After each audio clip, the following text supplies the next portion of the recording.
तब श्री कृष्ण भी युवा ही थे।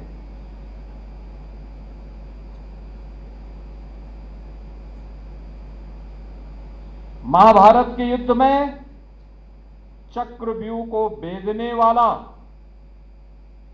जो युवा था वीर अभिमन्यु,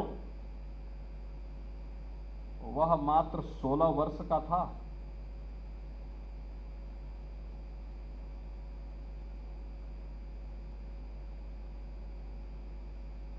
देश की आजादी को बनाए रखने के लिए जिन जिन वीर योद्धाओं ने अपना योगदान दिया है, महाराणा प्रताप, छत्रपति शिवाजी महाराज, गुरु गोविंद सिंह जी महाराज, ये सभी युवा थे।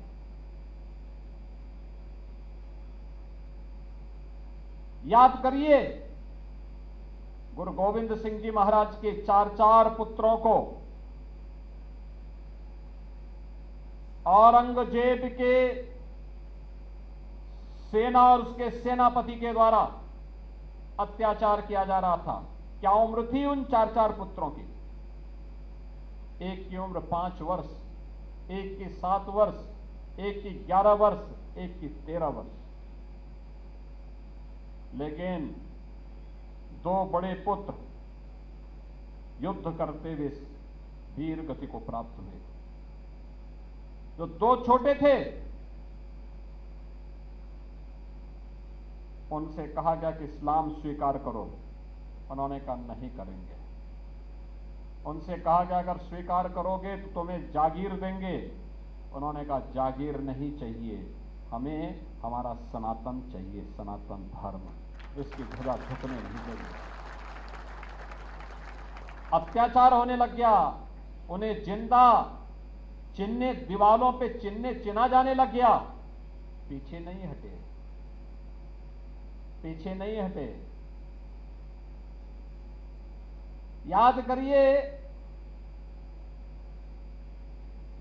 झांसी की रानी लक्ष्मीबाई को क्या उम्र थी? मात्र 26 वर्ष। 26 वर्ष की उम्र में उन्होंने झांसी की आजादी के लिए, भारत की स्वाधीनता के लिए अंग्रेजों से प्रथम स्वातंत्र समर में, उस युद्ध में नेतृत्व दिया, अंग्रेजों को परास्त किया। मात्र उम्र थी 26 वर्ष। नेताजी सुभाष चंद्र बोस ने जब उद्घोष किया था, तुम मुझे खून दो मैं तुम्हें आजादी दूंगा, तब नेताजी सुभाष चंद्र बोस युवा ही थे।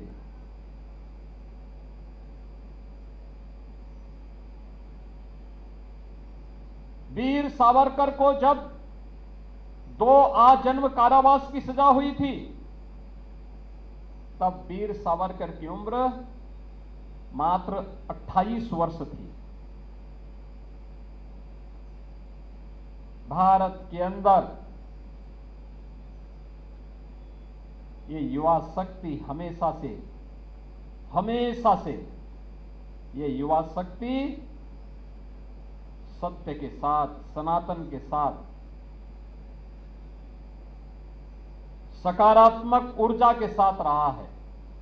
और दुनिया में भारत, और भारत में उत्तर प्रदेश इस देश से सौभाग्यशाली है कि हमारे पास जो भारत की सबसे युवा ऊर्जा उत्तर प्रदेश के पास है। उत्तर प्रदेश के बारे में कहते हैं कि यहां पे 56 से 60% आबादी ऐसी है जो युवा है।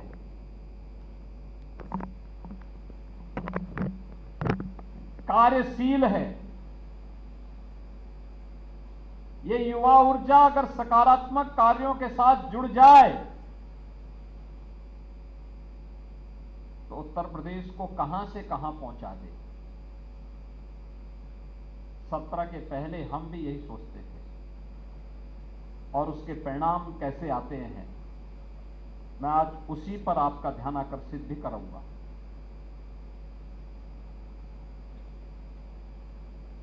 यहां पे 20 वर्ष से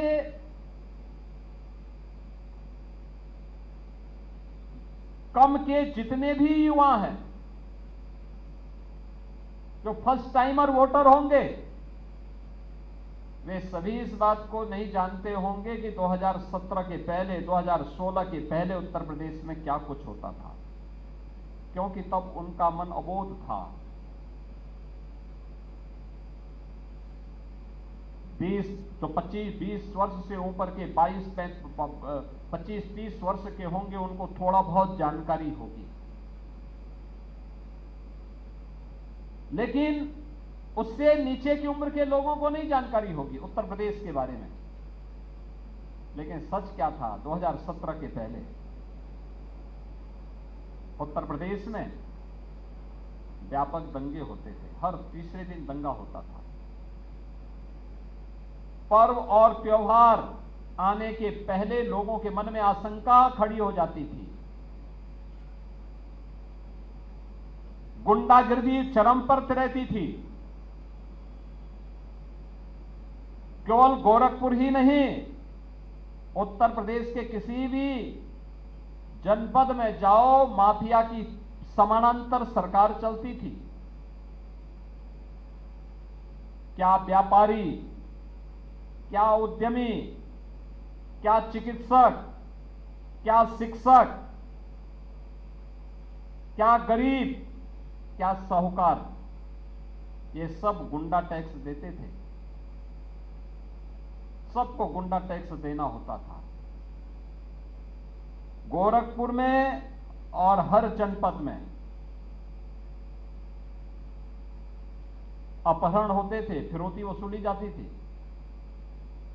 हर चौराहे पर टैक्सी स्टैंड के नाम पे वसूली होती थी। कुशीनगर और महाराजगंज का एक हिस्सा था जहां जंगल पार्टी हावी थी और वह किसी का भी अपहरण कर देती थी। फिरौती देकर के छुड़ाइए, नहीं तो कोई पूछने वाला नहीं। पूरे राज्य की स्थिति थी। बिजली बामुश्किल 3 से 4 घंटे आती थी। गांव में तो एक सप्ताह आती थी, एक सप्ताह नहीं आती थी, और वह भी 3-4 घंटे के लिए। मोबाइल फोन, मुझे याद है 17 के पहले जब हम गांव में जाते थे, पूछते थे फलाना कार्यकर्ता अगर अचानक पहुंच गए तो पता लगता था कि वह कार्यकर्ता दूसरे गांव में गया है। भाई दूसरे गांव में क्यों? उन्होंने कहा हमारे गांव में बिजली की 1 सप्ताह की वो समाप्त हो गई है, अब दूसरे गांव में आ रहे तो मोबाइल चार्ज करने के लिए दूसरे गांव में गया हुआ है। ये स्थितियां होती थी। विकास कार्य ठप थे, सड़कें नहीं थी, बिजली गायब थी, सुरक्षा नदारद थी, माफिया की समानांतर सरकार थी, और इंसेफ्लाइटिस का कहर अलग से था। ये उत्तर प्रदेश की सही पहचान थी। नौजवानों के लिए नौकरी